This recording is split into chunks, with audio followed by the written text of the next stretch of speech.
شعیب اللہ خان صاحب کے بیانات کے لیے مفتی صاحب کے آفیشیل چینل کو سبسکرائب کریں اور زیادہ سے زیادہ شیئر کریں۔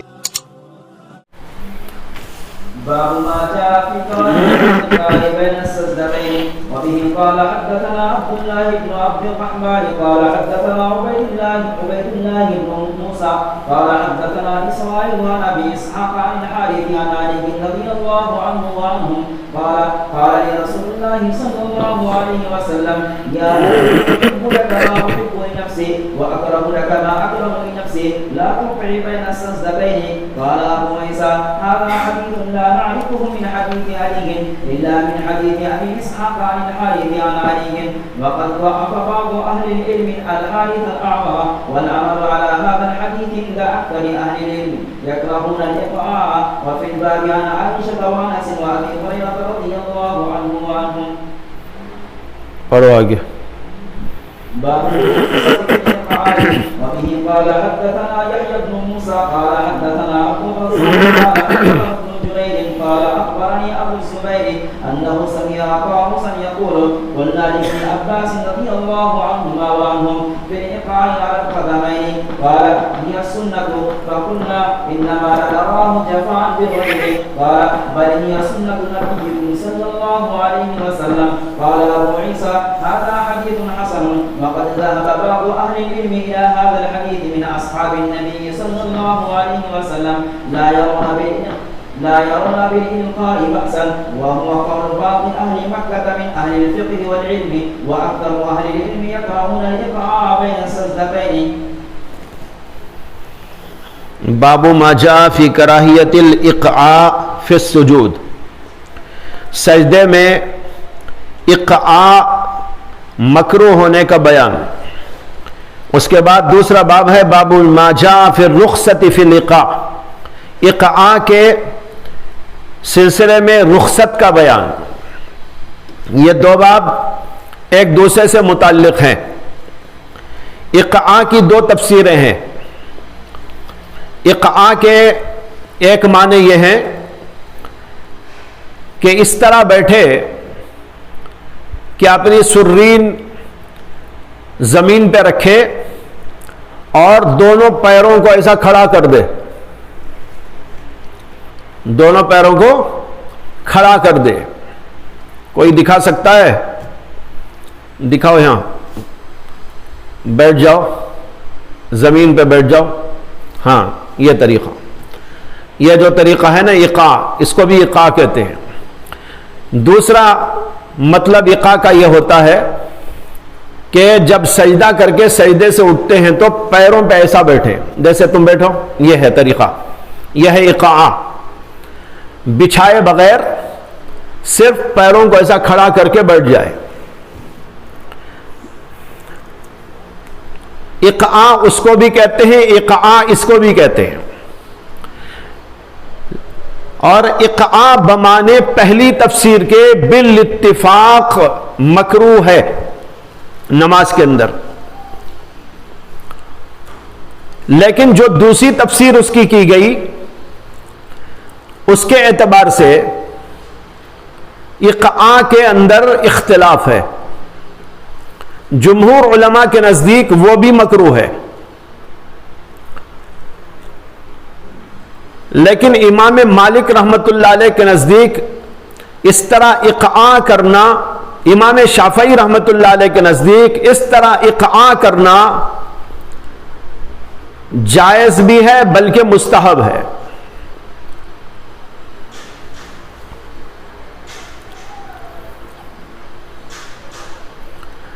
اور انہوں نے استدلال کیا ہے اگلے باب کی حدیث سے.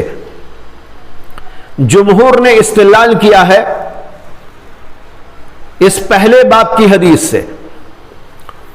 پہلے باب میں حدیث ہے کہ حضرت علی کرم اللہ تعالی وجہہ نے فرمایا کہ مجھ سے رسول اللہ صلی اللہ علیہ وسلم نے ارشاد فرمایا, یا علی احب لکا ما احب لنفسی واکرہ لکا ما اکرہ لنفسی لا تقعی بین السجدتین.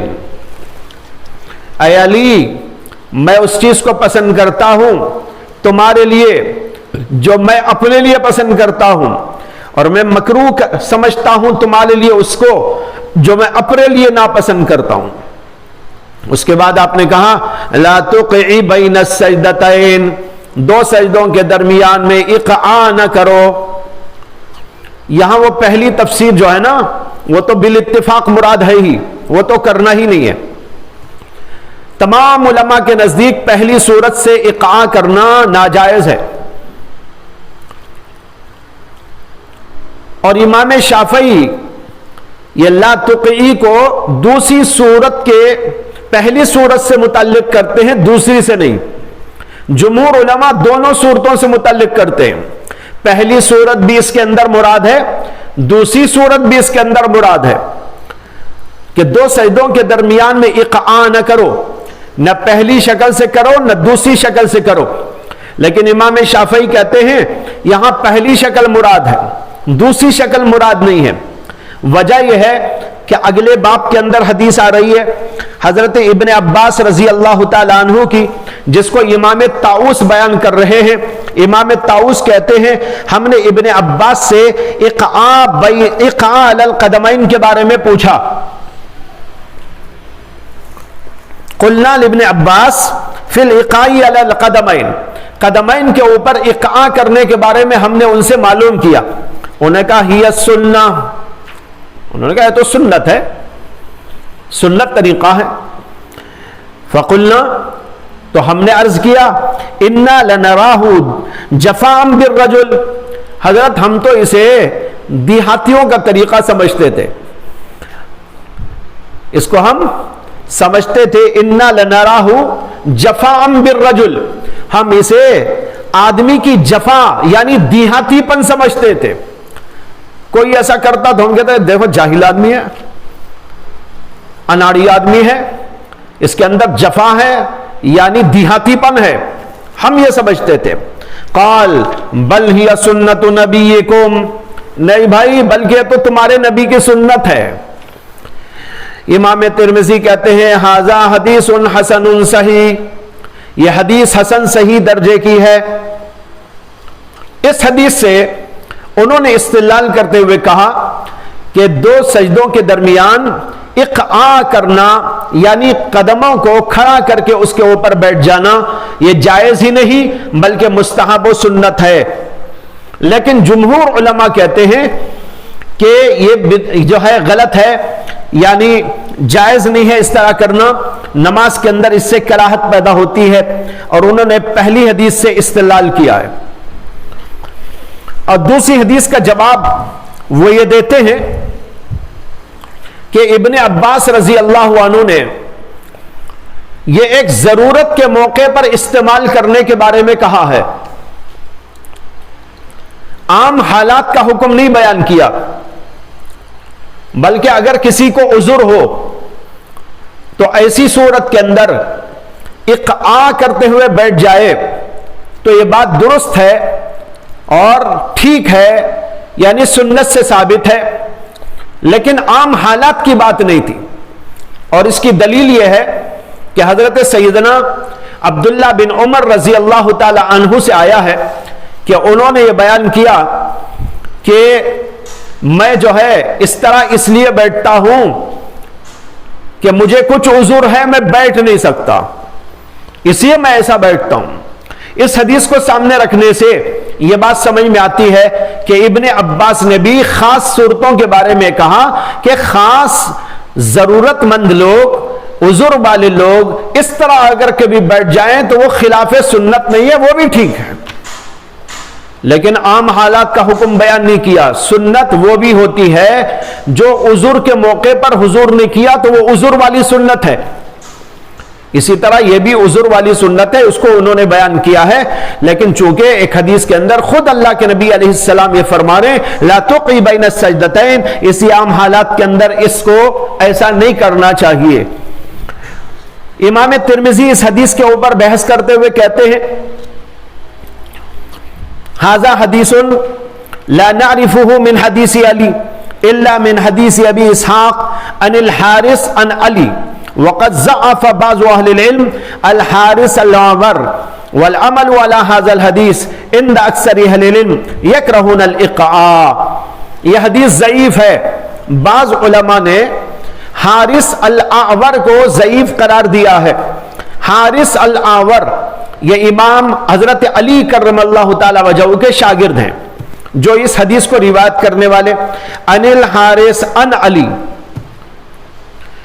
لیکن بعض علماء نے حارث الاعور کو ضعیف قرار دیا.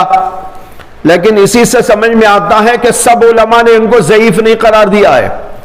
ضعف بعض اہل العلم، بعض اہل علم نے ان کے بارے میں کہا کہ یہ ضعیف ہیں. تمام کے تمام علماء نے ان کو ضعیف قرار نہیں دیا ہے. تو بہرحال یہ ضعیف ہونے کی وجہ سے یہ حدیث ضعیف، لیکن علماء میں سے اکثریت اسی کی قائل ہے. میں اوپر ابھی کہہ چکا ہوں حدیث ضعیف ہو لیکن علماء کا عمل اسی کے مطابق ہو، یا علماء کا فتویٰ اسی کے مطابق ہو، یا صحابہ کا عمل اس کے مطابق ہو، وہ حدیث قوی ہو جاتی ہے. یہاں بھی یہی حال ہے. اسی لیے امام ترمذی نے کہا والعمل على هذا عند اہل العلم، والعمل على هذا الحديث عند اکثر اہل العلم. اکثر اہل علم کا اسی کے مطابق عمل ہے.